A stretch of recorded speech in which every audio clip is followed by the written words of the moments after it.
Hello दोस्तों, कैसे आप सब। मेरा नाम हनी है। मेरा नाम यशु है। आज हम आपको जिस वीडियो पे रिएक्शंस देने वाले हैं उस वीडियो का हमारा टाइटल है India Iran ready for big deal in SCO summit. Bharat Iran दोनों देश बड़ी डील करेंगे। अरे भाई, देखते हैं कैसे इनकी डील हो रही दोस्तों है। देखते हैं जी डील कैसी होगी, तो कौन सी डील होगी। मुझे लगता है कि जो तेल के प्रति डील हो सकती है, जिस तरह मुझे लगता है। लेकिन जो हमें वीडियो देखकर ही पता चलेगा। लेकिन दोस्तों, वीडियो देखने से पहले हमारी वीडियो को लाइक और सब्सक्राइब जरूर करना। ठीक है, अब हम वीडियो स्टार्ट करते हैं।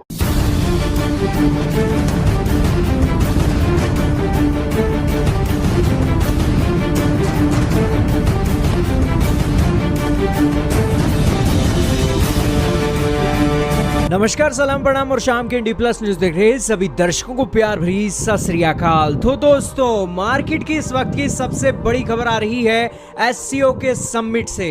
दोस्तों, एससीओ का जो समिट है, G7 का जो समिट है, यूरोपियन यूनियन और अमेरिका जैसी कंट्रीज का, उसके मुकाबले का समिट है जो होने जा रहा है उज्बेकिस्तान के अंदर। दोस्तों, दुनिया भर के लीडर उज्बेकिस्तान के अंदर इकट्ठा होने शुरू हो गए हैं और हाल ही में चाइना के राष्ट्रपति भी लैंड किए हैं उज्बेकिस्तान के अंदर। और 1000 दिनों के बाद चाइना के राष्ट्रपति को फुर्सत मिली है दुनिया के देशों को संभालने की, और वो आए हैं उज्बेकिस्तान के अंदर। इसके अलावा ईरान के राष्ट्रपति भी एससीओ समिट के अंदर हिस्सा लेने के लिए पहुंच गए हैं और भारत के प्रधानमंत्री नरेंद्र मोदी जी के साथ उनकी खास मुलाकात होने वाली है। और ईरान को भी एससीओ समिट का एक परमानेंट मेंबर बनाए जाने की बातें इस बार निकल रही हैं। बेसिकली बात की जाए तो टोटल 8 परमानेंट कंट्री हैं। पहले नंबर पर है उज्बेकिस्तान, फिर रशिया, फिर चाइना, फिर भारत, पाकिस्तान और इसी के साथ ही बाकी की और जो कंट्री आप देख रहे हो और नीचे जो ऑब्जर्वर कंट्री हैं वो भी आप देख ही रहे हो। तो ये ओवरऑल स्थिति है एससीओ समिट की। लेकिन आज की जो खबर निकल रही है वो निकल रही है ईरान और भारत से। दोस्तों, ईरान ने हाल ही में भारत की सरकार को कहा है कि आप आखिरकार कब तक अमेरिकी सैंक्शनों का बहाना बनाकर ईरान से तेल नहीं लोगे। आपको रशिया का मॉडल अपनाना होगा और ईरान से तेल की परचेजिंग शुरू करनी होगी। ईरान ने ये बात रखी है और एससीओ समिट के अंदर ईरान के जो प्रेसिडेंट हैं इब्राहिम रईसी, वो भारत के प्रधानमंत्री नरेंद्र मोदी से 1-on-1 मुलाकात करने आ रहे हैं और इस मुलाकात के अंदर इसी बात की चर्चा होगी। और जो पेमेंट है वो पेमेंट भी रशिया की तरह ही रुपी के अंदर करने की बातें चल रही हैं। और बेसिकली हमारा तो ट्रेड एक पहले से सेटल हुआ था।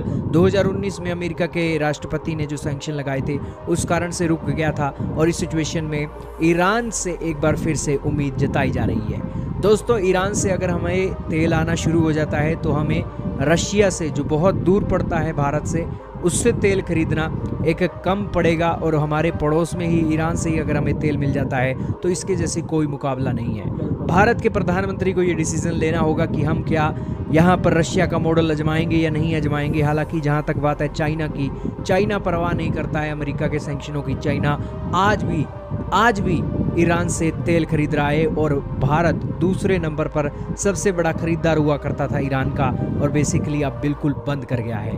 लेकिन ये सारी डिटेल निकल रही हैं और बेसिकली एससीओ समिट है ही ऐसा कि यहाँ पर जिस तरीके से G7 के समिट के अंदर आप देखते ही हो कि ये सारी यूरोपियन यूनियन की कंट्रीज़ हो गई, ये सभी कंट्रीज़ आपस में ट्रेड बढ़ाने के बारे में बातें करती हैं। उसी तरीके से एससीओ समिट है और यहाँ पर चाइना भी है, रशिया भी है, ईरान भी है, पाकिस्तान भी है, भारत भी है और मिडल ईस्ट, ये जो अपनी सेंट्रल एशियन कंट्रीज़ हैं, ये देश भी मौजूद हैं। ये सभी देश आपस में मिलकर अपने देशों की इकोनॉमी बढ़ाएं, इसी को लेकर फोकस हो रहा है। देखते हैं ये एससीओ समिट के अंदर क्या बातें निकलती हैं। लेकिन खबरों के बाजार बहुत गर्म है भारत और ईरान के तेल को लेकर।